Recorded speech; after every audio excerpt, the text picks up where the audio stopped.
people. So I think we're somewhere in the middle, which is awesome. Basically, Megan and I decided to put this together just with all that's going on in the world today. I think we're all starting to think more about our own technology usage as well as our children's, and we thought, why not use this community if we can to create a conversation for people just to learn, to ask questions. There's a lot of amazing resources near us. Why not take advantage of having them share with us what they know and what they're learning. So I'm going to leave most of this to the panel, but I just want to say a really quick thank you from us, obviously Westport Moms, and then to Christina and the Greens Farms team for having us. Thank you so much. This is an amazing space. And it really shows things come full circle. Actually, Christina's daughter is a good friend of my daughter's at Longmont, and you just never know when different people that cross your path are going to partner with you in some really great way. So we're glad to work together with you guys on this. And now I'm going to turn it over to Tara, who is a family psychotherapist in Westport and has been doing work for over 20 years in the field and has great energy, and we're super excited to have her take it away. So. Hi, everybody. Can everyone hear me? Yeah. You can say no if it's really a no. You can use it, but I'm going to say no. So just really briefly, I wanted to say that I think that this is sort of a new topic. It doesn't feel new because we've been dealing with phones, and if you're dealing with social media as a parent, it probably feels like 20 years that you've been negotiating this with your children or devices. But I hope tonight can sort of be about like empowerment, learning, and not about feeling badly if you've done something that's not what they're all sort of recommending, or if it feels like maybe you've made some wrong turns or you've given some devices that you wish you hadn't. I think that parenting is really hard. In my private practice, I work with kids of all ages and lots of parents. And what I think most of the parent population I see has in common is that like we're all sort of wishing there was a book, like a real one, like a real guide, like not a philosophy, but like just do this every Monday, do this every Tuesday, you're fine, always say no to this will always work. And I do see some familiar faces. Any of you who know me know that I say sometimes I'll point to the books on my shelf and I'm like, yeah, but that's not your kid. Your kid's not in there. Let's talk about what's happening in your house, because I think it's hard. And one size does not fit all, even with stuff like this. So I think it's uncharted territory. This is new, right? New things are popping up, new apps are popping up every day. Kids are asking for things, different things that pop up that they know about that we have to catch up, right? I remember learning Snapchat last year and being like, oh my God, I was calling friends, teenagers, being like, you have to come over, I don't know how to use this, just so I could sort of get a grasp. So hopefully tonight we'll all sort of get a different grasp, but I want everyone to feel comfortable and not judged. And if you're secretly sitting there being like, I already did that, it's fine. We'll ask the question. We'll try and and there's lots of experts here that can sort of help flesh out how we sort of live in this new territory. Okay? I'm going to sort of, this is an amazing, I'm going to sort of step over here, really get rid of this. How do I do that without making awesome? Great. I'm technologically very challenged. I can't even work away from so I think it would be great if we could just sort of go down the line. I'll start with Maria. Just sort of introduce yourself, talk a little bit about what you do, and maybe one or two sort of significant things or trends or things that you've seen change in your career and in your work. Okay. My name is Maria Fuller. I am the founder of Raising a Powerful Girl, the podcast and the platform, and the Empowered Girl movement. My background's in health science and women's studies. I'm a mom to two awesome girls, 5 years old and 10 years old. So I'm a parent like you. I am going through the middle of this myself with my 10-year-old daughter, to the point where we have always been a very low technology household. And last summer, I started getting pushback from my 9-year-old who wanted to be on technology. And the way I take my parenting approach with my girls is I always explain the reason why we say no to something. And so my response to my daughter when she wanted to be on her iPad last summer was that, unfortunately, there is nothing on the iPad right now that I feel that is going to be good for your mind, your body, your creativity, and is going to make you feel good. And that's the way I want you utilizing technology. Do you have anything on your iPad right now that does that? And she said no. And I said, okay, great, so we're not using the iPad. And she came back to me and said, well, Mom, why don't you make something? So I got challenged by her, and we actually created something. My work for the last 10 years has focused on working with women and girls looking at body image, self-esteem, confidence, peer pressure, and how that's affecting our girls today. I work a lot with girls one-on-one, and starting with like the 3rd grade through high school level, and I'm hearing from them directly how they're being pressured, how they feel like they have to look and act a certain way because of what they're seeing in the media, the pressures that they have to be on Instagram and Snapchat. They're having to make decisions between studying or actually coming up with the perfect pictures to post, and it's actually causing them stress and anxiety. So I hope today to share a little bit of my experience. Whenever I'm talking to people, I always say, you know, we have the opportunity to learn new information and make changes in our household based on the new information we have. So if you're doing something one manner and today you find information that resonates with you and you're like, maybe I want to readjust how we're doing things at home, don't feel shame about it. Take that knowledge and information and apply it to your family. I'm David Bernstein. I'm a clinical forensic psychologist that specializes in adult pediatric forensic psychology. I do a lot of work in school safety and threatening behaviors. I spoke at the Senate subcommittee on school safety after Newtown. I spoke recently, New York City had its first college safety symposium at Columbia. I was one of the speakers. I've been the keynote speaker for the FBI National Training Academy, as well as the keynote speaker for the American Academy of Pediatrics annual conference on threats and violent behaviors. One of the major changes that I've seen, and the data bears out, is that many of the people who we identify as school shooters are potential threats to schools. Frequently, there are issues with attachment. We start to see that a lack of connection to others.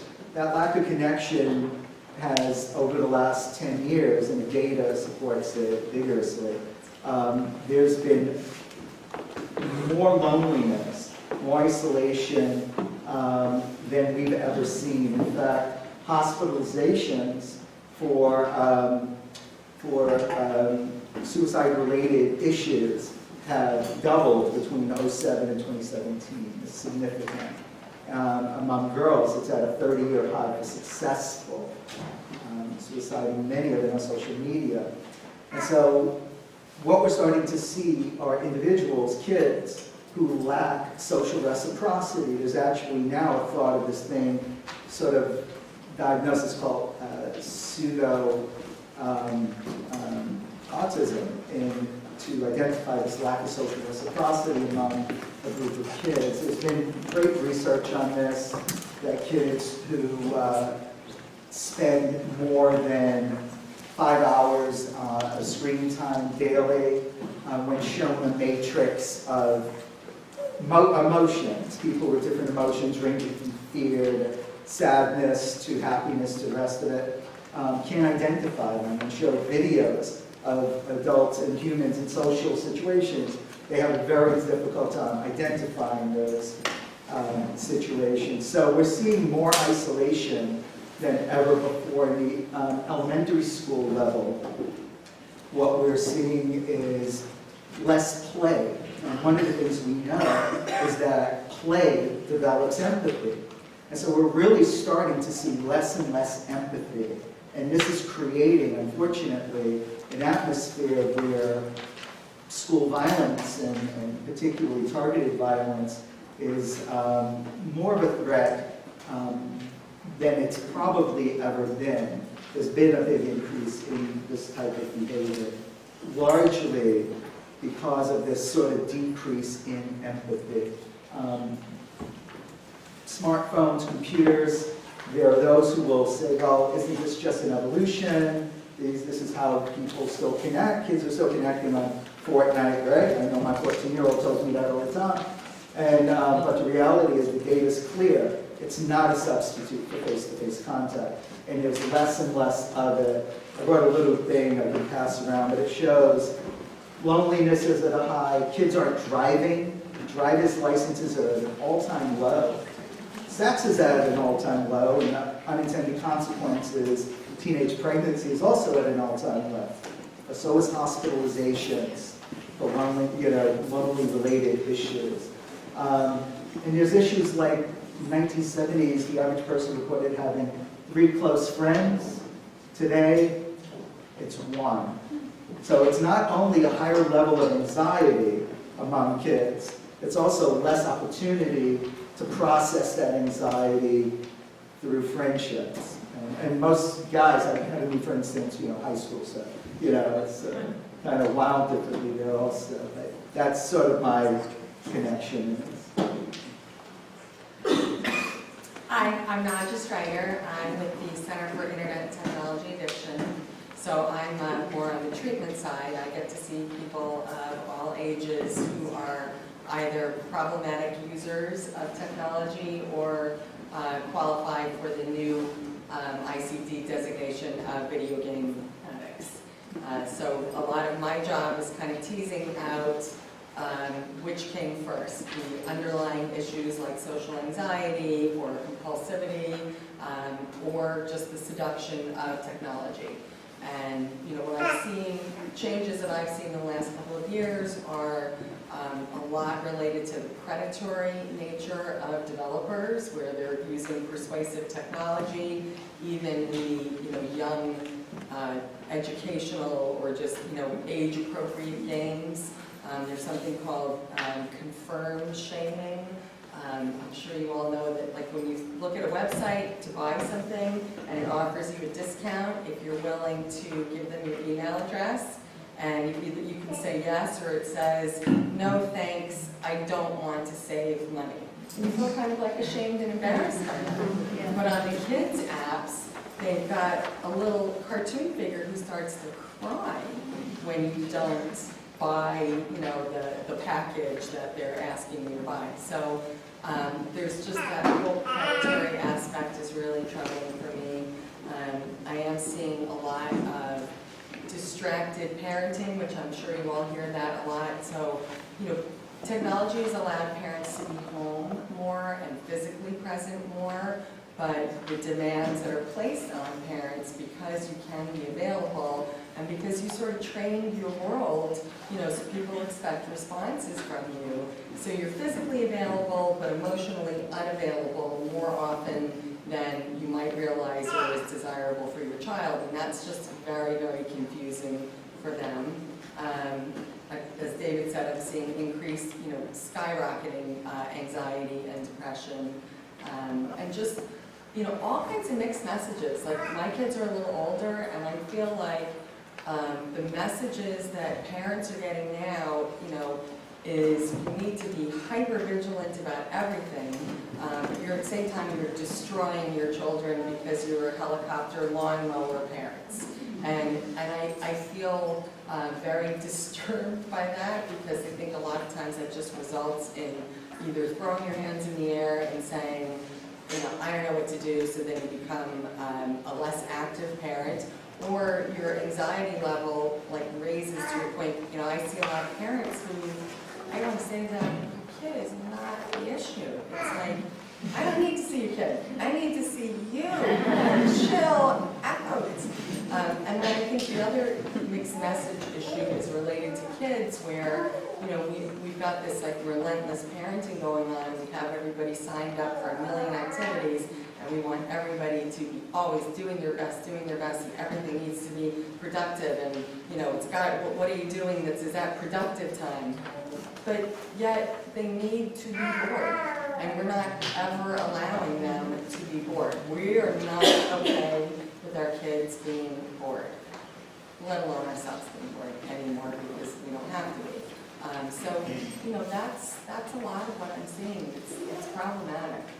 But not the end of the road. But we're gonna talk about solutions. Yeah, I got lots of solutions. We're gonna tell you, like, But I want to validate, like, how Yeah. hard it is, you know, how hard it is to be a parent right now when you are getting these messages about really needing to be vigilant, and at the same time getting the message that you're vigilant, you know, because you won't let your kid go outside and play, you know, or you're not giving them every possible advantage, is really hard. I mean, it's a terrible place to be, and I'm sad my kids are a little older. I'm Mike Tabacco, owner of QuickTex Computers Specialist, and been doing this for 30-something years. I've been on my own for about 12. I'm a certified network engineer. I deal with computers all day long. And when I first started on a computer, I was using a 12K dial-up modem. It sounded like a fax machine. And we would connect to basically just syntax. It was all just words. There wasn't even any pictures. Then it went into AOL and Prodigy, and you're actually talking to people one-on-one.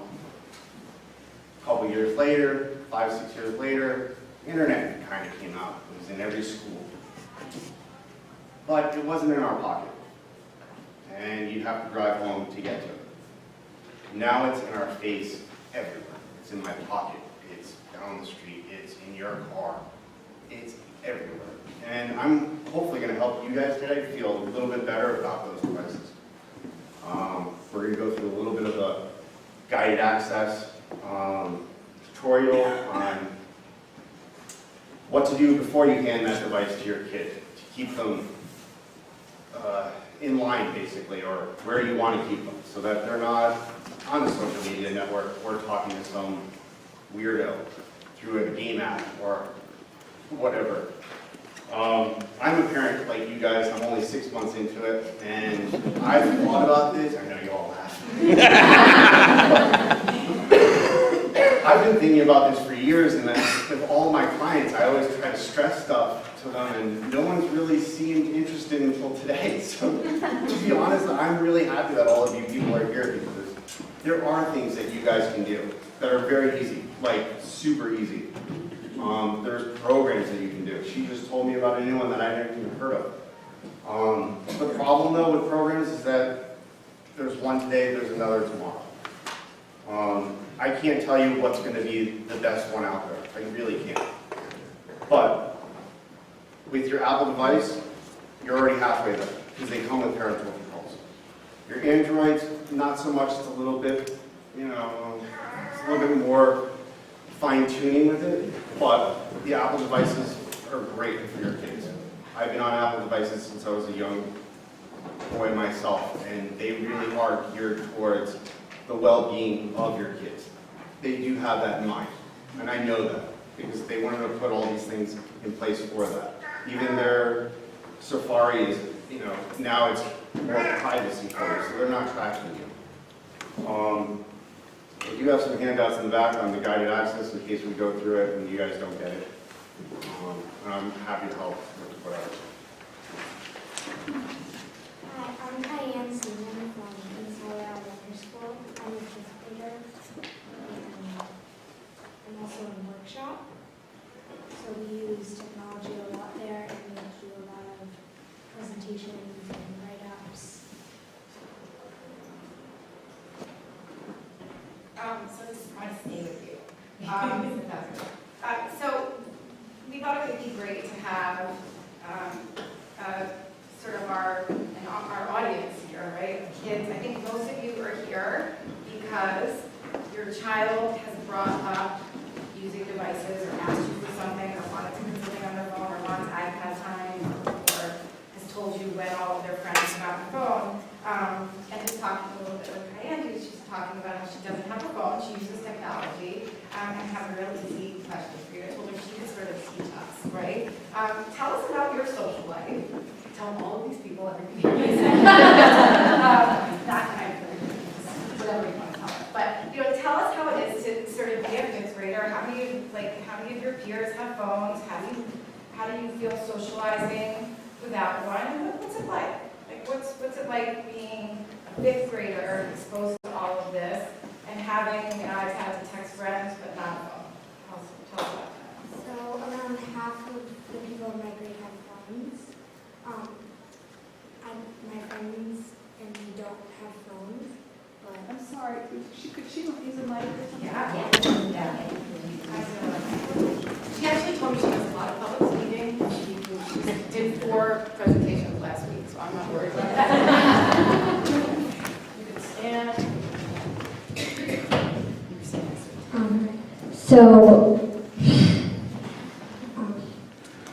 I have an iPad, so I can text with my friends and email with them, but I don't go on Instagram or Snapchat. I also have a Google Drive, which I can text with them on the Google Drive through the email. We work on projects a lot on that, so it's still using technology, but not in a better way. It's not. There's a lot of drama with people that have phones migrate, a lot more than people that don't, getting left out because they weren't on a certain app at a time than other people, so they don't get to sit at a certain table at lunch.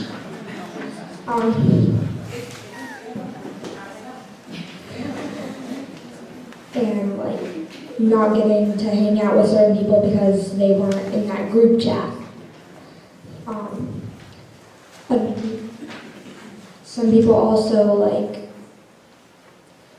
feel left out if they don't get a certain app because they can't communicate with other people better than other people can and do the same things that other people and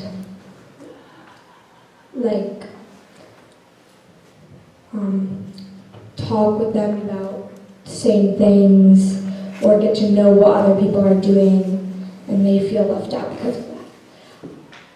I, as I've said, don't have a phone, but I can still communicate with my friends through my iPad and play games.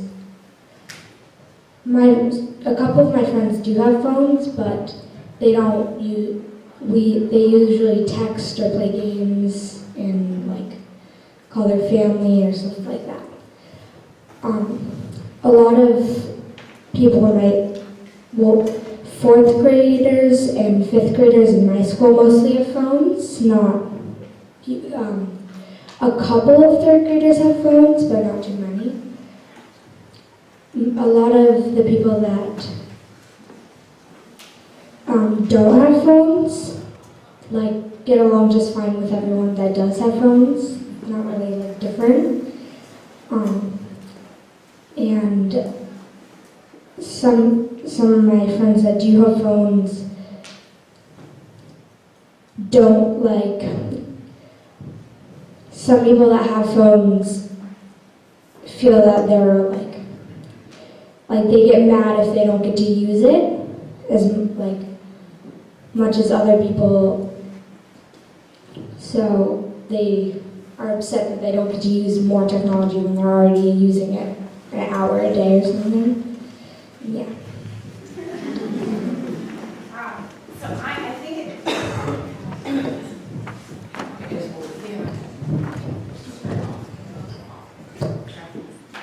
I'll leave it here. So I think that I'm sure there's people in the room who are sort of wondering what they say, and all of you sort of seem to have a real grasp on children, and raise your hand if you have an elementary school age child. Okay, so I think that's sort of our group. So Maria, I'd love to start with you. We talked a little bit before, if you're I think there's probably 2 main issues, right? How much screen time, right? You have this really beautiful dialogue with your daughter about productivity. But let's say there's iPad use or iTouch use, or a kid can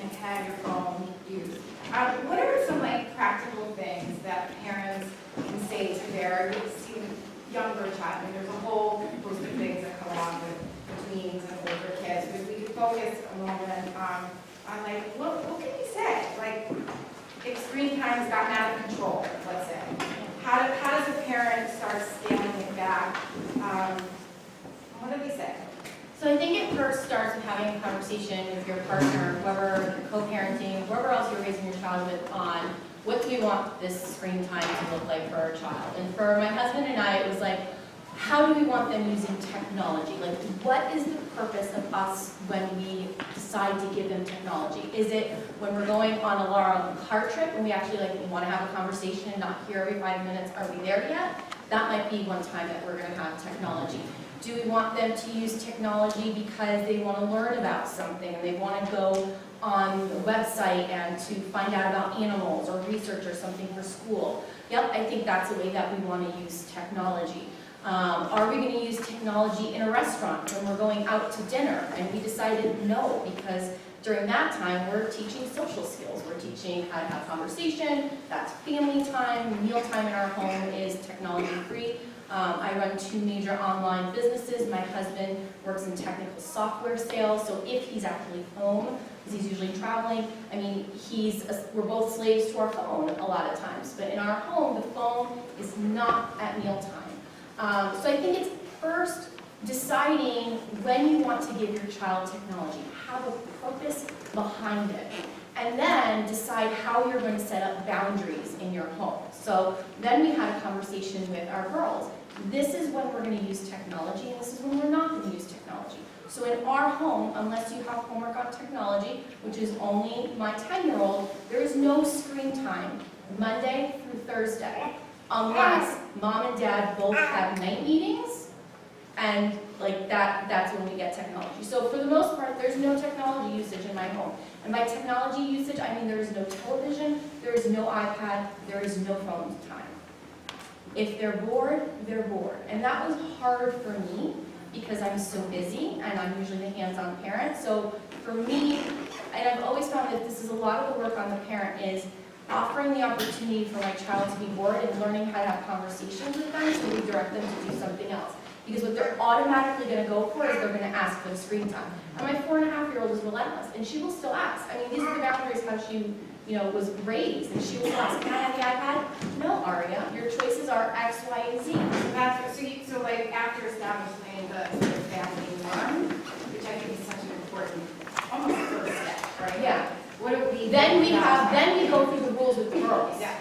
I like to take a proactive approach to parenting, saying these are how we're going to do things in our home to set the expectation. Because my girls like to be in control, and I like to give them the opportunity to be independent and leaders. So they know that these are the rules in our home. This is how we utilize that. And then from there, if they start pushing on a boundary, which is normal, children have to push on boundaries. It's a very important part of how they learn. Then I give the options back. And I'll start with, the 4-year-old, I'll give her 3 choices. And if she says she doesn't like that, then I'll say to her, well, then I'll pick something for you to do. So that's a really good tool, I think, for parents of young children, right? Your preschool teachers all do it. You can't do that, but give her choices that she can do. And if your child has been on screen times a lot, and last summer I fell into that rut where my husband was gone for 6 weeks and I was exhausted and working, and I fell into a horrible rut of them being on the iPad every night, I saw it right away. The behavior started escalating. She started getting more whining. She was challenging me. When I said no, it was ultimate meltdowns. And I realized, I knew what it was. And I had to take a couple of deep breaths and decide, okay, Friday we start with intervention. And that was really for me, and that was taking her off of technology completely to allow her system to recalibrate. And there's literally biology behind that, and dopamine and all of that had to come back to normal, and teaching her again to be able to play and to find other things to do. And she pushed a lot on me, but she did go through that period of time and figured things out, and we're recalibrated again. And there's going to be times where you're going to go up and down, and so there's times when I slip, and we have to go back through that process, and just understanding that they can come off of it. It may stink for a few days or a week, and they're going to fight you on it, and they're going to be upset about it, but they will normalize for the most part. And if they don't, then that's when you can go and seek outside help from these great providers here on how to better manage that. How long is this detox? It depends on how long they've been on it, and it depends on the child. You know, my 4.5-year-old Aria is really my challenger, and I would say it's 2 weeks of freaking hell. It was hell. So, And you had a question. If you have questions, we're passing them which way? Yeah, if you have questions and you wrote them down, if you want to write them down, there's the file first, just so we can collect them and Yeah. streamline them a little bit. No, it's totally okay, it's totally It's reasonable. a great segue, because I was supposed to do that, so that's great. I'll collect. Yeah. I'll pass them. So thank you so much. I think, look, I'm sort of wondering, anyone can sort of jump in. If like a detox is necessary, how would you, now Jim, maybe you want to like speak to this, how would you sort of, and you definitely touched a bit on it, and anyone can jump in, but I'd love to start with you. Like, how would you like sort of validate or speak to the need for the detox, right? Like if the use has been extreme, and you know, like as you said, like, okay, it's time, you gotta bring this in. Like what's a thing you could say to, let's say, your 4 or 5-year-old if it needs to change, right? Or when you mentioned 2 weeks, when like in 2 weeks is happening and there's freak out, what kinds of things can parents say? I think it's really important to be transparent and to acknowledge your own mistake, perhaps, and say, you know, that I'm the responsible person here for letting the situation get out of control. And I want to let you know that, you know, this was my mistake, my bad, and unfortunately, you're going to have to suffer the pain, but we're going to move through this together.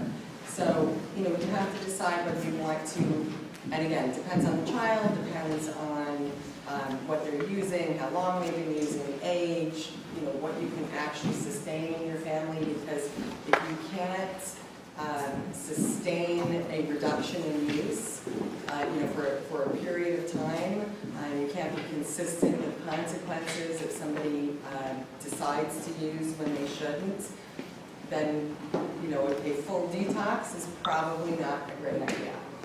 Because you do need to be consistent. So you have to look at dosing, but beforehand, again, transparent with yourself.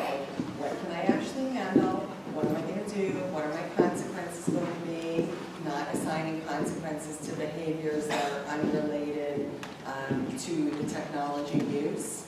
I don't know if that's really answering No, your that's question. questions. Yeah, can you say, or can you explain what like a dosing situation would look like? Well, I mean, you know, I deal with people sometimes that are using technology for 18 plus hours a day.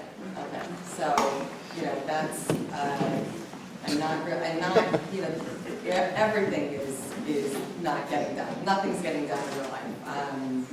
So, you know, and then I've got kids that are overusers at 5 hours a day, and at 5 hours they're unhappy and depressed, and, you know, there's teasing out also sort of the, you know, gaming is different from socializing and social media. They really are different animals, and what I was saying earlier, I'm actually treating somebody who's like now addicted to online reading. So what, you know, their real issue is social anxiety. So, you know, dosing for them would be getting them to a relatively reasonable use that does not interfere with other self-care needs, other, you know, human interaction, and so on. And you've got, it's different for everybody. So. I'm just wondering, has anybody here detoxed?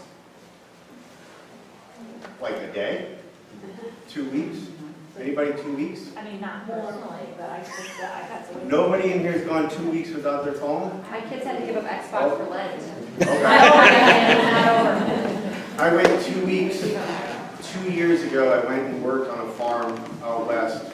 No phone, no anything. You couldn't even get to like, your cell phone just didn't work. There was no technology, and honestly, I felt great. At the end of 2 weeks, I really did feel good. And I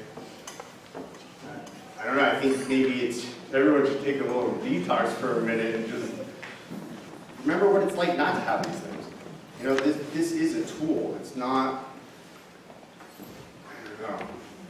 I'm just realizing how addictive these things really are. I mean, this is a serious problem.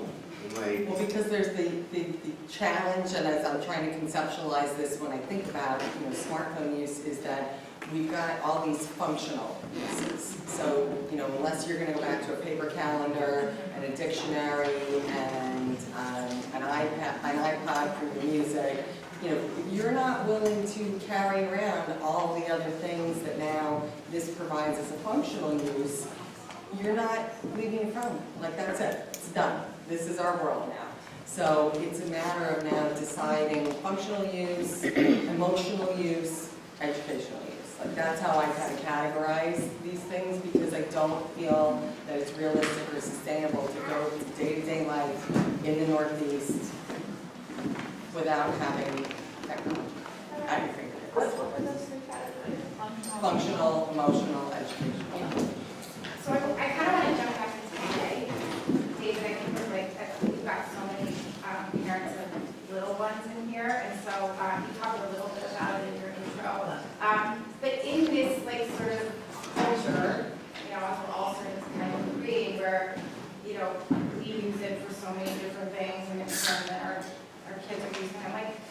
How it's not like it's important, and I would agree, but how can we sort of reintroduce play into home life when maybe the habits are sort of around, everyone can watch a show during dinner prep, or if you have your homework done, you do go on Fortnite. And the Fortnite guy, the YouTube guy, I said to my son, if I hear that man's voice in my house, we're gonna have to just we're all gonna throw our stuff in a bag and we're tossing it. Because I can hear his voice right now, back in the voice, right?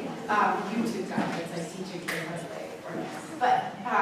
But for the little ones, what are some ways that you can sort of reintroduce play, or sort of wean kids off of something they think is productive play, but maybe isn't? Any ideas about that? So I think one of the issues is that continuity that was mentioned. There has to be continuity, and what we find, for example, in families of divorce is one parent will institute this procedure, it's not carried over with the other parent, and most of the reinforcement of this is what we call random ratio reinforcement, and it's the hardest to extinguish. It's the same behavior that you see in a slot machine, right? And so slot machines are addictive because of that. You never know if the next pull is going to get you something. In children, that translates to this concept of fear of missing out, from the social aspect of it. And for adults, by the way, it's that fear of missing out. This might be that important email that I missed. No, this might be that important. And it's a very difficult behavior to extinguish. It's to understand that this should be active parenting and not passive parenting. And we find that many parents will just put the whatever the device is in front of the kids, and it becomes electronic babysitting. And even when you ask, for example, do you know what sites they went to? The vast majority will say one thing when it isn't, about almost 80% of the time. It's not what they thought the child was on, which opens up a whole other can of worms on this. But the most important part of this is this fallacy that somehow there's an evolutional thing that's occurring where kids are just transitioning from friendships face-to-face to friendships, they're just communicating on the phones, right? They're playing Fortnite together, they're doing all this, and that's a substitute for face-to-face contact. It isn't. And all the data shows it isn't. And in fact, the study that I cited where the kids weren't able to identify the situations, facial, emotional, features. They weren't able to identify social situations by video.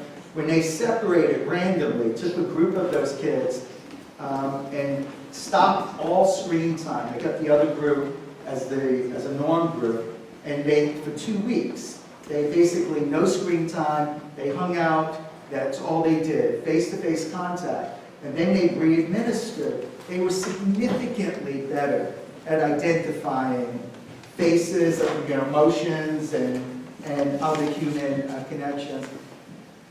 We're just not seeing that anymore. And unfortunately, we're in an area where we believe play somehow is a frivolous thing. And it isn't. And so we overstructure our kids. It's an issue because there is no substitute for play except play. Kids learn to play, to become empathic. Human beings, as we know, Homo sapiens sapiens, we've been around, 50, 60,000 years now. And this has been our primary way of instilling empathy in other human beings, becoming tribal, becoming families. This isn't happening anymore. And in elementary school, the trajectory is that basic empathy isn't there by the time they get to middle school. You start to not see it as we used to. How many of you remember malls? Raise your hand. Right? How many of you were mall rats? It's okay, raise your hand. We know who you are. I said a bunch of you. See, now we laugh at mall rats, right? But being a mall rat taught you some skills. It taught you skills. It taught you how to flirt. It taught you how to deal with competition. It taught you a lot of different skills. Where did all those kids go now that malls have closed down? Over 80% are gone. Where did those kids transition to? Computers. Who would let their kid go to the mall anymore? Right? I mean, that's it. Like, Could. who here would let their kid go to Stanford Mall? But all those... Without a phone. Oh, yeah, parents will let them know if they have the phone on them, right? So actually, before, Diane has to go, so I sort of want to ask you as a fifth grader without a phone, because I think about this a lot. Like, for the first time ever, kids, lots of kids, don't ever have the experience of being unreachable, right? So the socialization has certainly changed. I think a lot about that as a psychotherapist, right? Like, what does it mean for the growing of independence, for mistake making, for like the development of identity if you're always tied to mom or dad? Or if you feel like they can track you, they know where you are, you're always reachable. So I wonder, like, how does it feel for you when you're out and you can't be reached? Well, it's not like, I feel pretty good about when anyone just talks to me. Yeah. Can you guys hear her? No, not in the back. I feel pretty good without a phone. It's not like I can communicate with other people if I want to, but I don't have to. And What about your parents? Like, if you're, let's say you're at, and you were saying you do soccer, you do lacrosse, like, what would happen if whoever was picking you up was like 10 minutes late, and you didn't have someone in your bag that would say, like, it's okay, I'm gonna be there in 10 minutes, like, what would you do? well, I was at a soccer practice one time, and my mom thought someone else was picking me up, so like I waited an hour, Okay. and I was with my friend because we were doing carpool, and it was pretty fun. We got What? It's true. You feel like you're missing out not having a phone? no. And like my coach texted my mom or called my mom, and yeah, so it worked out fine. And me and my friend had fun, and we did our homework, and we ate the rest of our lunch. So we stayed there till like 6 o'clock. And also every 2 summers, or this summer actually, we went on a river rafting trip through the Grand Canyon, and my mom and my dad couldn't use their phones the whole time. They had no like cell connection or something, and they got to play with us a lot more and do more fun things. So when they're not reachable, it's actually more fun. Yeah. Yeah. So yeah. Okay, thank you.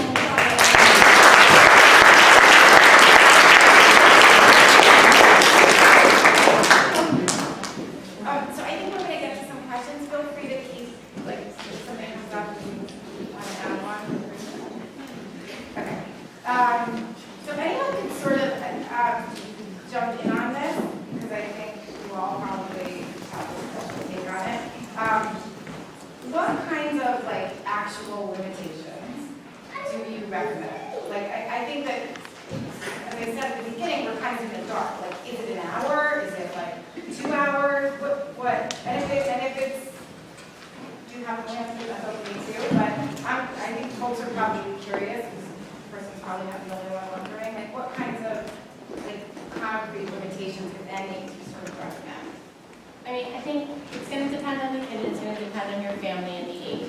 I would say instead of thinking about limitations, look at your child. So let's look at their behavior. What's their behavior like? Are they having a hard time on it? Is there opportunity for them in their day with everything that they're doing for them to have downtime, to be bored? They should have the opportunity every single day to have some type of unstructured time where they're not being engaged with anything, where they can be creative, they can lay on the couch and rest, they can kind of get in tune with themselves. So I think that's a really great starting point, because some families have their kids where they're doing a lot of stuff and they have a lot of homework and they're coming home and stuff, and they don't have that. Maybe their downtime is in the car. Maybe that's their only opportunity to have downtime. So then don't allow the technology in the car. So I think that instead of thinking of like, how much is the time, let's think about like what we want to see from them. And we want them to have the opportunity to really have that unstructured downtime, especially when they're school, even if it's just preschool during the day, you know? That's great. That's super helpful. I think another piece of that is play dates. I think play dates are wonderful. It's almost rare to see children start to bring in phones and the rest of it when they're playing together. There's play dates, they're shooting basketball in my son's case. They're doing a lot of other things, and being on the phone is the last thing on their mind at that point. Or for that matter, periodically being on the PS4 if they're going to play like a sports game or something. But that's in the same room together, doing it shoulder to shoulder, building empathy. I think frustration tolerance is incredibly important, and dealing with being bored a little bit. One of the problems, particularly Fairfield County, but it's endemic everywhere, is this lack of inoculation, right?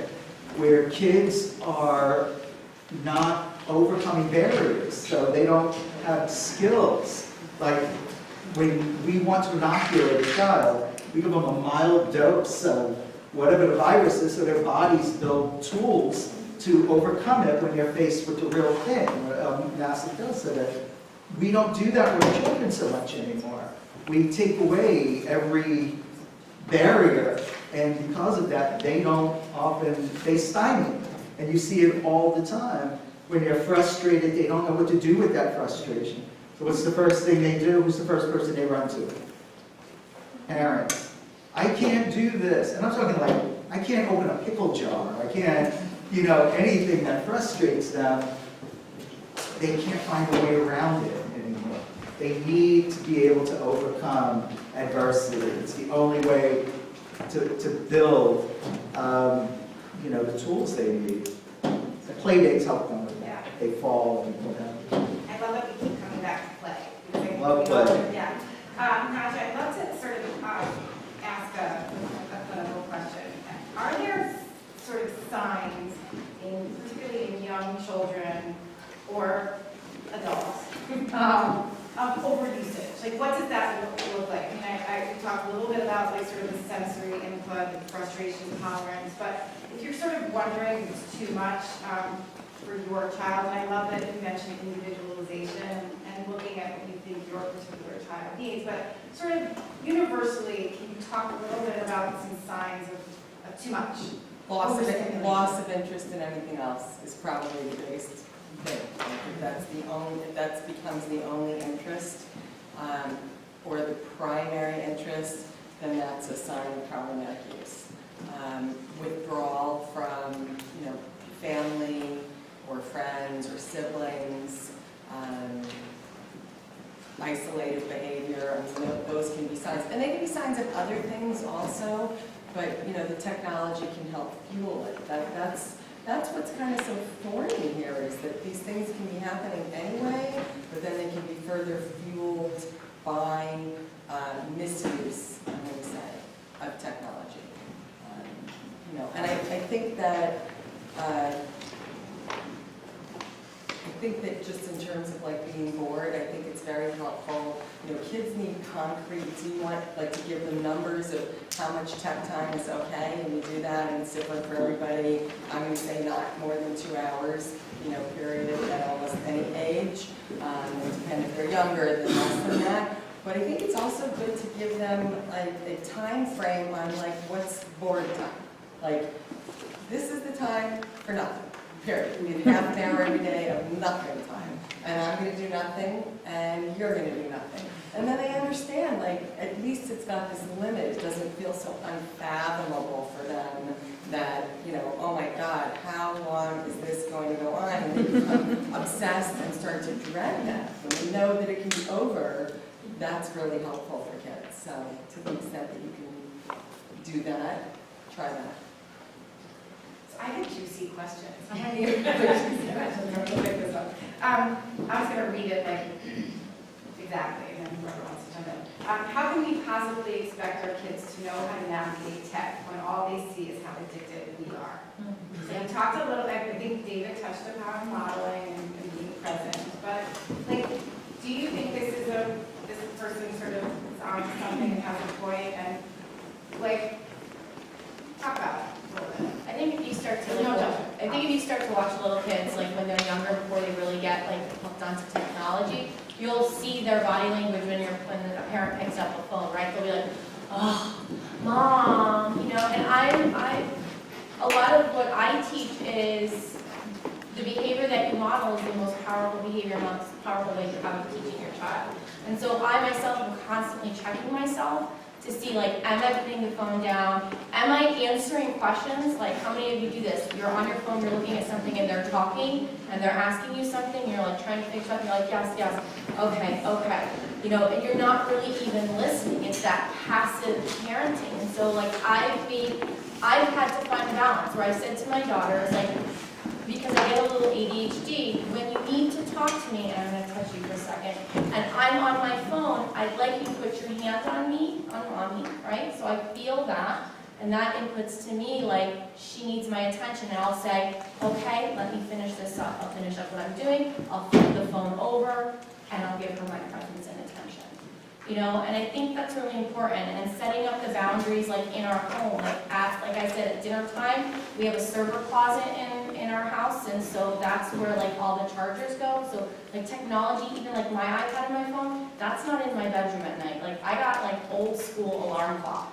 Remember old school alarm clock? You sit and you hit the because we just didn't want the phones in our room. We want to model that to our girls. So the phone goes in there certain periods of the day between 5:30 and 7 o'clock in my house is the witching hour. And so dinner and baths and all that, my phone goes in there. And if you run a business or you're doing work, my email address says kindly allow 2 business days for response, right? I don't want to be hooked to having to respond right away.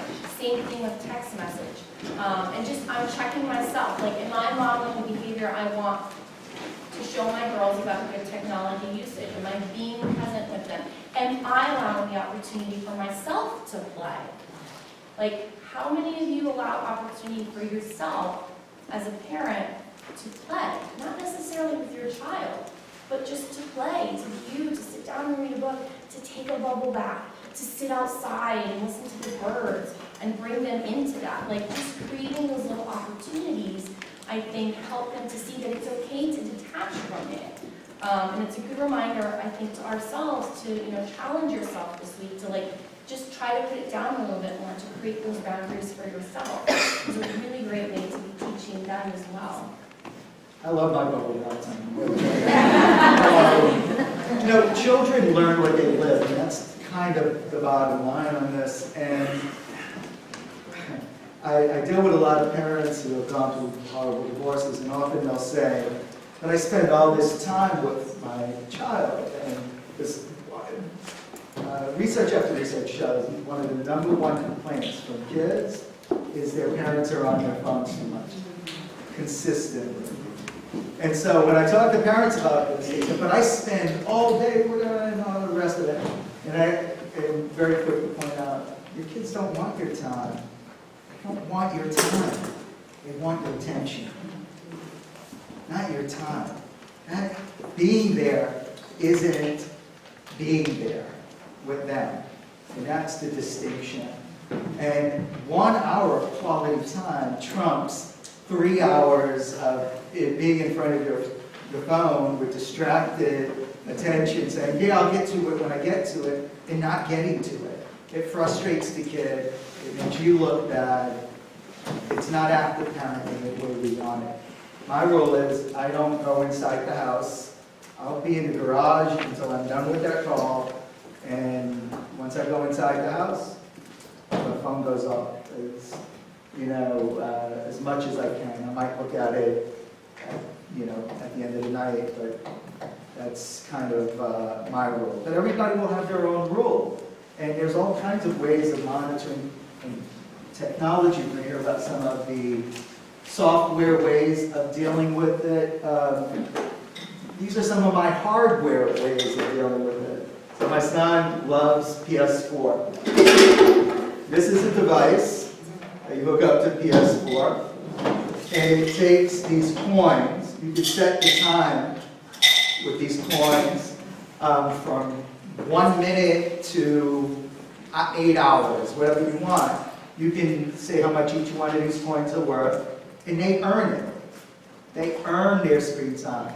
Once this is locked in, there's no way to bypass it, and done. Another one that I have is, this box has a timer that locks into it. You set that, they put their phone in that timer, in there, and it cannot open. It's a time vault, right? So they don't even yell or ask or anything. Why? Because there's nothing you can do about it. This is a smaller version of it. It's a little time padlock that you can put on anything. And this little device is just like that. You put 5 minutes on it, it cannot be opened until those 5 minutes are done. You have no control over that. So if you say to your kid, no, you did something, you lost your phone, or your whatever, the TV remote, whatever you want to put in there, for the next 2 days, 24 hours, or 48 hours, they do not even do anything. They don't complain, because all they do is they keep looking at the time. And that's it. So there are physical barriers, physical clever ways that we can utilize technology for positive things and have them earn coins like this as part of any other reward that they do. And it's a huge motivator for any kid who likes Fortnite. I So. think it's a great baby registry training. Start by baby. Yeah, someone has a baby, just get it. There you go, just put it right there. So what we're going to just do now is we're going to, because I know some people probably, I don't know what people's time frame is, we're going to let Mike talk through a presentation for about 10 to 12 minutes just with some of the software solutions and things that might be interesting to know exist to help us sort of navigate this world a bit. And then we're going to do some more questions after. If you want to stay, you can stay, but wanted to make sure we got to this. Also, as Mike said, there is a handout on the way out, so if you have to leave, you can grab that. And we will try to find a way to make this accessible on online too, through us Vermont after, so don't worry too much about having to write everything down.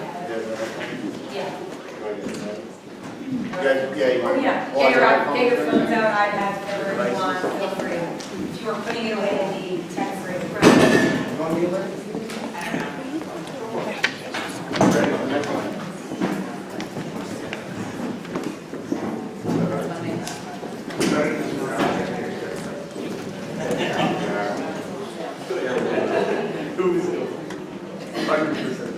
Let me know when everyone's ready.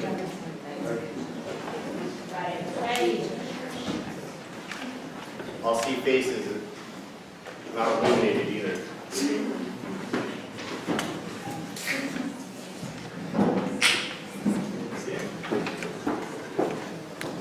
So what is guided access? Well, guided access is going to be a couple different things. Time limits, restrictions on the screen, restrictions on the keyboard. For some parents, that might be really good so that there's no shouting, but they can still play the game. The time limit, I think, is going to be the best thing for you.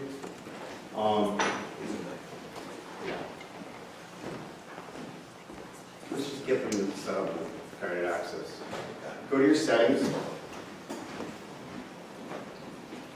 and then general.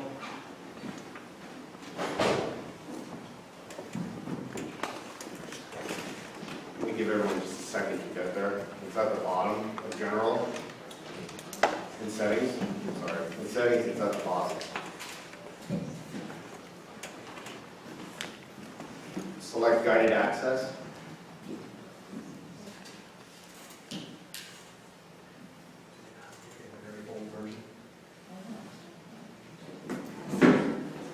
Did anyone not find that?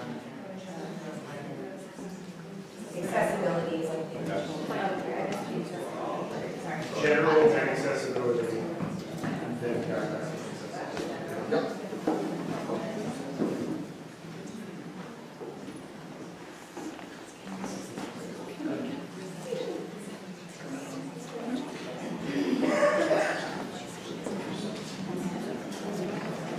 Everyone has a passcode too to their phone, right? So whether it be finger, face, or a code. Is there anyone without a code? Alright. And your kids don't know this code, right? That's another step too. Does everyone have guided access on now? Yeah. Okay. You can get out of this menu. Go to, bring up any app on there that you would hand your kid. Angry Birds. Yeah, just something. YouTube. What's nice about this too is it keeps, once you activate guided access, it keeps them in that app. So they can't get into anything else but that app for that time limit, which is good because then you don't have to really worry about it. Does everyone have their app up? I want you to triple click on your home button, very fast. If you don't have one. You can just do it on the screen. That should have worked, right?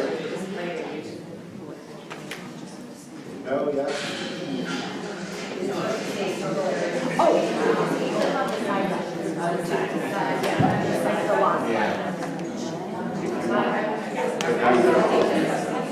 Does everyone have that up?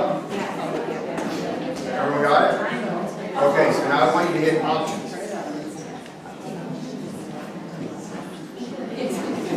Does everyone have it? Yes. Put a time limit in there. I'm waiting for you.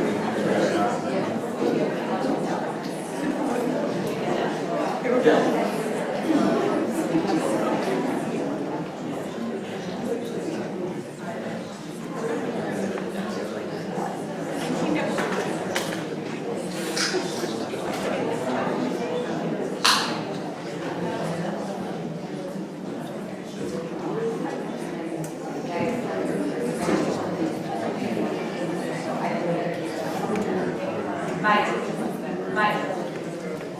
Yeah. I don't know if you have the handout. So if you have an XR, it's the side button 3 times. Okay? Sorry. It's okay.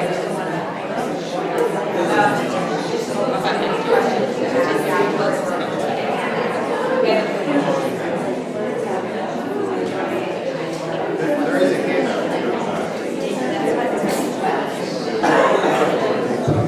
Hi guys, just so you know, there's a handout about guided access on your way out. So if you can't figure it out right now, we'll also give you Mike's email so you can bother him. Okay, let's keep going. Send it to her first. So set a time limit, and now try to get out of the app. You can't do it. Did someone not start the guided access?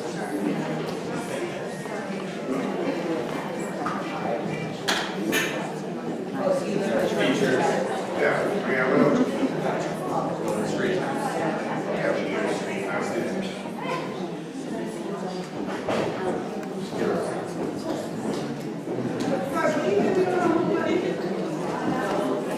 If you have an XR, it's a side button. Oh. Yeah.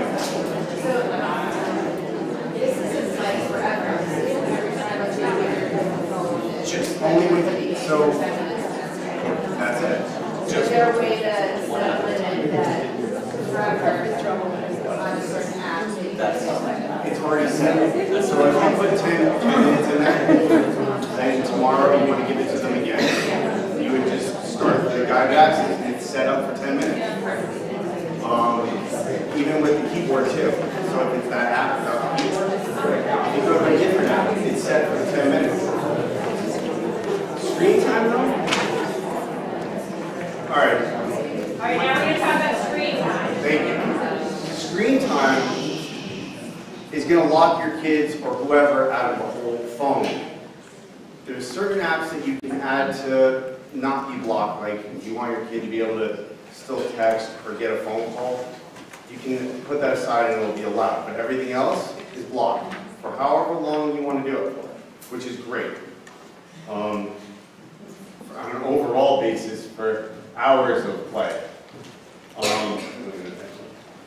Does everyone use screen time right now? No. Screen time is great in your settings too. It's the like the fourth one down. Yeah. You can try that. I don't think it works. I think we're getting help. If you did want to ask me. All right, and we'll make sure this is accessible. So Exactly. Right. People can get to it. All right. These are definite things that you guys should play with, like 100%. And learn this if you're handing your kids these devices, for sure.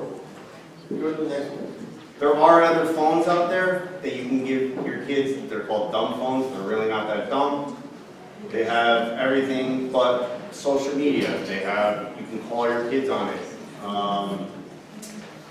They have certain games to it. There's the watch, the phone. There's a couple different models. Imagine the first phone you got, basically. Yeah, Going backwards. even more watered down than that. Though. The thing I want to leave you guys with is this. There's a lot of mothers out there that really would love their. Guys, we're gonna put this on our website, so there will be a link to it, but Mike's just gonna close with 1 or 2 things. How many parents want their kids to stop playing Fortnite past 10 o'clock? Oh, no. Our kids are. They're not real now? Not allowed. Okay. If you don't want them watching, the kids aren't happy. Without getting too technical, your home router is a parental device in itself. You can have access to shut off their devices through your device. You can control control what time they're on the device for.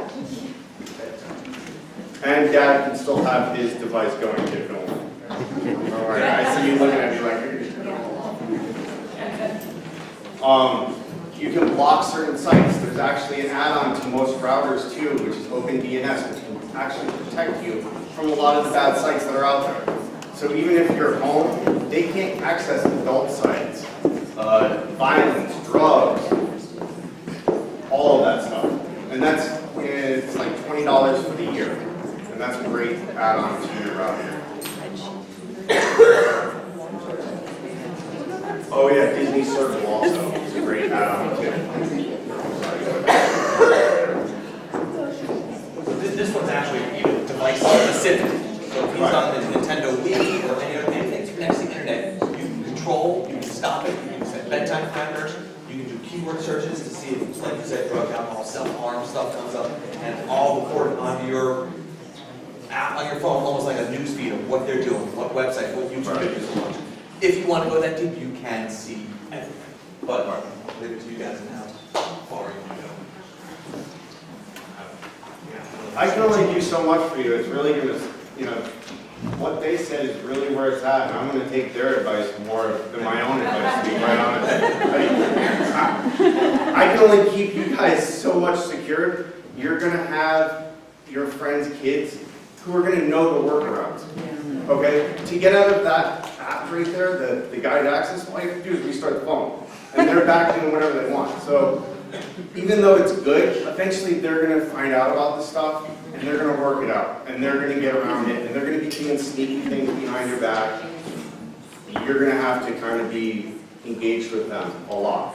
And I'm realizing that more and more myself. Like, I'm going to have to be 100%.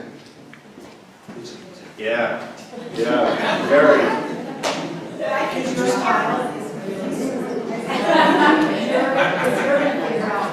I'll tell you this much. For a long time, it's been driving me crazy to see parents hand their phones to their kids. And I've said stuff to my wife because we have friends who have kids that are just a little bit older. And I'm like, wow, that's really disturbing that we're at dinner and there's the iPads, they're out, and everyone's quiet. Like, it's just too much. And I'm only 6 months into this, and my kid was screaming, and I was absolutely about to explode one night. And I did it. I put it down there, and he started being quiet. And I turned to my wife, and I go, never again. And I grabbed the phone, and I walked away with it, and I just realized right there and then that it's a pacifier. It really is, and they really do need to be bored. Honestly, that's the most intelligent thing I've heard all night. It really is.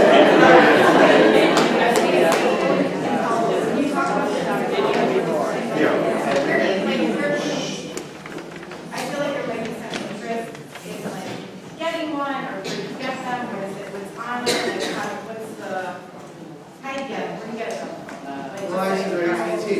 Yeah, it's going to be through your provider. And you're asking for that. Or even like CVS, you can buy them. I don't really think it's a great solution to it all.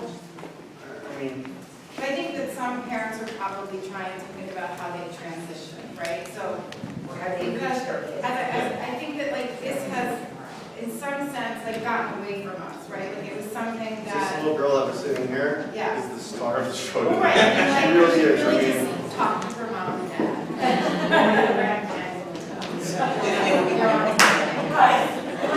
with that. But I think that like realistically, there's probably some backtracking or reestablishing family norms and social tools. I wouldn't know how to go backwards if you've already gone forward with them with the device. That's really. Well, I think if you haven't given them a device yet, and they're asking for a cell phone. So let's talk about cell phones, right? Because that's the big thing. Everyone has iPads. It's easier to monitor the iPads at home. How do you make the decision to give them a cell phone in 4th or 5th grade? So you need to really think, what do they need the cell phone for? And I hear a lot of parents, because I ask this question all the time, why do they need a cell phone? Well, in case they're at soccer practice and I'm running late and I'm exactly the example that Cayenne gave. Well, how many people, don't you have access to the coach? can't you call the coach? Well, yeah. I have parents that say to me, I want them to have a cell phone in case they're in school and something happens and they're upset. I want them to be able to call me right away. Now, I live in Newtown, okay? So I'm a Sandy Hook parent. So my daughter was in a Newtown school when Sandy Hook happened. I know several of the kids that perished. I understand the PTSD of lockdowns. I had to put Alexa through psychotherapy because every time she heard alarms or a lockdown happened, she would go inclusive and she would have selective mutism. So I understand the trigger of if something happens, I want my child to contact me right away. Now there's a lot of problems with that. And there's a lot of things that I've seen in the work I've done with girls where that's a problem. Girls and boys are not going to the proper authorities in school and telling them when problems happen right away. Say they get pushed, they get hit, someone hurts them. The first contact needs to be with someone in that location to help them. The second is that kids are using these technologies, say a real lockdown occurs, it can actually put them in danger. Like and you can probably talk about this more with the school safety training, but you're talking about some of these devices can actually flag off in an active shooter situation because they forget to turn the sound off, right? Or they're texting and they're trying to call mom and dad. And so I understand that point because I myself have said, like, maybe I want her to have it, but the first step to the phone is typically so they can call mom and dad. Do you need to give an iPhone for that? No. It's like giving a child, when they get their first car, Rolls Royce. Like, do they need the Rolls Royce? Do they need the Maserati that goes that far? No, they're fine with the Volkswagen, or a little Jetta or something like that. Something to get started. So the dumb phones are a great, first start. But they don't have a data plan. They don't have access to Safari. They can do basic texting. They can call a parent. They can call 911. So if they're starting to ride their bicycle in the neighborhood, and they're not comfortable with them riding their bicycle without having a cell phone, then maybe the dumb phone is a good step to having the responsibility of having a phone. And once they prove to you that they're making good choices with having that technology, and they're making good choices in text messaging and making good choices in who they're calling and how they're using the phone, then maybe you can open up the discussion to getting a smartphone. And then with that comes their own boundaries and regulations. I think that's a better approach of let's start them in baby steps, like riding a bike. We go from the tricycle to the big bike with the training wheels, and then we're going to take the training wheels off, and then we're going to get the really expensive mountain bike. The same can be done with the phone. So that might be a compromise when they're asking for the phone.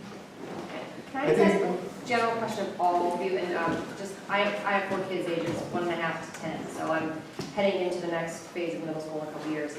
But do you all talk to schools? Because I think that one of the biggest problems we have in this town is when these kids get to Bedford and Coley Middle, I don't think the school jives with parents like me who I've already told my 4-year-old, my 4th grader, you're going to get a flip phone in middle school. You're not getting, and I've talked through exactly what you just said. We'll reevaluate when we get to high school. All my kids know this, but I think when they get to Bedford and Coley, there's so much online. There's it's social suicide if your kid doesn't have a phone to text because who do they sit with? And so I hope that we can maybe bring this conversation to the middle schools and the high schools especially, when they have to have a Facebook account. I'm going to be that parent that's going to fight it, and I hope others will join me. And I think we also, as parents, really have to be really vocal if you feel strongly about something, because the only way, there's strength in numbers. I think your kids need to know they're not the only one. My boys don't play Fortnite. My kids don't have their own devices, none of it. And I don't think I'm alone. I have friends that are similar, but I think we need to talk more, and I think we've got to get some more of this in the schools. But I feel the same way. I'm going to have to first thing we have to realize that these devices are running our lives. They are the tail wagging the dog. We're in charge. We're the parents. We're critical thinkers. I'm shocked when I see people just flip a device to a child. And it is hard. I mean, it melts down regularly, but I feel like we have to push back a little. And thank you for bringing that up. I heard from a lot of parents that said that they were those parents that they're only getting the flip phone, it's becoming a rite of passage in Westport that when you graduate from 5th grade you get a phone. I think when she was talking, when she was saying half of her friends phones. I think they have maybe like mom and dad's old iPhone that they use at home with the Wi-Fi. I don't know if they're necessarily on like data plans, but the rite of passage in Westport is a cell phone to 5th grade graduation. And there's like, I would say half the parents are like, not my kid, they're getting a flip phone just for emergency purposes only. But I've heard from multiple parents that by Christmas, all those kids have iPhones because they cry every day, they're like total losers, like everyone makes fun of them, they're left out of everything because they don't have an iPhone, and then the parents are like, well, you should go to school, here's your iPhone. So it like lasts for like literally 6 months for 6th graders. But I think that's what you're sort of talking about. So I think if the a schools cultural could just shift. be a little more Yeah. on board with it. I mean, I know my girlfriend's daughter started in Canaan, now they start in 5th grade at middle school, but when they went to the orientation 2 years ago, I mean, their school administrators were like begging the parents not to give the kids phones. And I've heard through my friends here who have older children at Bedford and Pulling Middle that it's kind of the opposite here. No, they're on the desk. But they're out, well, they're out in high school, and they're on in school, and it's calling them, yeah, the The teachers don't complain to you guys about the phones? They don't say anything about being distracted? No, the phones are out. It's not even the phones, because Westport became a district where you had to have your own device. Like, when my kids were in high school, everybody had to have a device. So you didn't even need a phone. Like, you'd sit there and text all day long on your computer without a phone. So that, you know, there's a certain technology mentality, and it was meant for good, but without really thinking through all the unintended consequences. Right, So- that's kind of the point. Right now, like all the grades issue. and everything are online, so like I have a middle schooler, and it's fascinating to see like how compulsively he and friends will be checking grades. So like what used to be school test anxiety has turned into like compulsively checking to see how he did on a test he took an hour ago. Blackboard should be Which banned. is like, right, Blackboard so should that's, be I think banned. there's so many, I think it's a great point. That's good There's so stuff. many levels of it. Yeah, and I'm not even talking like bringing your phones to school, I'm trying to talk about just our basic technology platform, which I emailed Dr. Collin about, that's not a moot point, because she's talking, but, you know, I mean, I just think it's a platform of what is our, and we're talking about this in the school as we move to new superintendent, and what is our town-wide platform about technology in our schools, because it's just, I mean, I've got a 4th and a 3rd grader, and the amount my 3rd grader is using with the same teacher at the same school that my son did last year is skyrocketed. Same teacher, same school, 1 year apart, the amount of Chromebooks in the classroom. Now everything's online for homework. I mean, it's just, and it drives me nuts, because how do I argue you shouldn't be in front of this all the time when it's demanded by the schools? And to have 3 children doing homework at once, and I've got one room, and I have a baby, I'm like running rampant, trying, and that's what our homework should be. Parent. So I have a suggestion, and I think I mentioned this even at the beginning of the talk. I'm sorry I'm taking over the No, time. I think- Please chime in. I'm just. But I think as a rule, as parents, living in a community that has resources, right? I think that if something feels wrong, or something feels like it feels like it needs to change, I encourage any parent to ask the school, not, like, I think starting at the foundation, ask for the technology policy. Ask. So whether it be Palmer or the new person or a principal, like, rather than talk about all the things you want to change, and I'm right along with you as a mom and as a clinician, I say, start out by saying, like, could I see it? You know, we talked about this, the bullying thing. If you ask, sometimes they don't actually have it in writing. And I think that that's a good way for schools, whether it's something social, emotional, or stuff that's happening at lunch tables, or whether it's like what happens in 8th grade for girls and how do they manage that? Go in as a mom and say, no, I have 4 kids. I'd love to read your policy on the sort of the digital culture of Westport. I'd love to read it. Because if lots of people do that, perhaps they will write one. Like a real outline of like, what do we want our culture to be? I sort of like, anyone that knows me knows, like, I get very passionate about that with some of the social stuff and the things that happen. But it'd be whatever your issue is, whether it be like, when should teachers be allowed to post the grade? Or like, how many girls groups are you doing for 8th graders? In elementary school, how do you deal with, when you give the kids the option to sit at different tables? So I think, like, go in and ask, what's the policy? I'd love to read it. And I think that that's a good, like, building block of, like, activism, parent activism. like, Let's tell us someone what needs good phone advice, advice I is. feel like, yeah. And if there isn't, then you can say like, can I help you get one together? I bet I can get you a lot of parents who could meet with you to give you their feelings, almost like this, right? We call one of these like really people on the town, like, no, I want to do this thing. I'd love to sort of get this going. So that actually happened for me in my daughter's school. So we're in a private school in Newtown. Yeah. And there was a girl in my daughter's class, she's in 4th grade right now, who's had a cell phone since 2nd grade. She's also a faculty staff's child. So in 4th grade, they start doing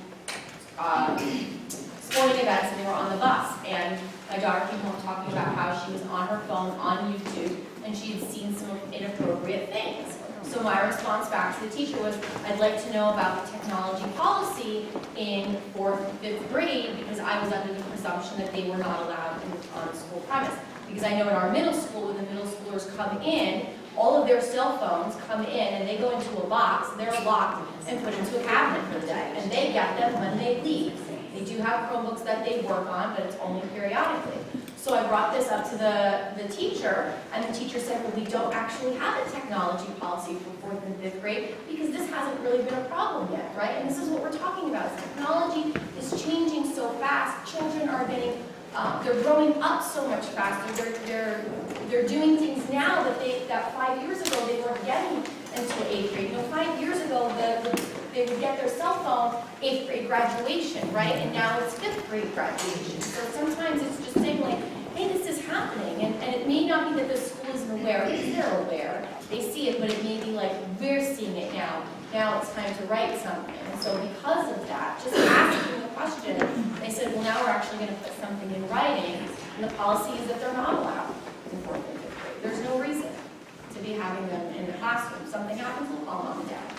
I think one of the first things we need to start with when kids get a phone is words have power. We need to make this clear right from Jump Street that this is not your phone.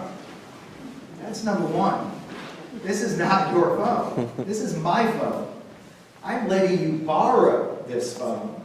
And so when you need a ride, or your basketball's over, or football, or whatever, or rowing, or whatever else is over, you call me.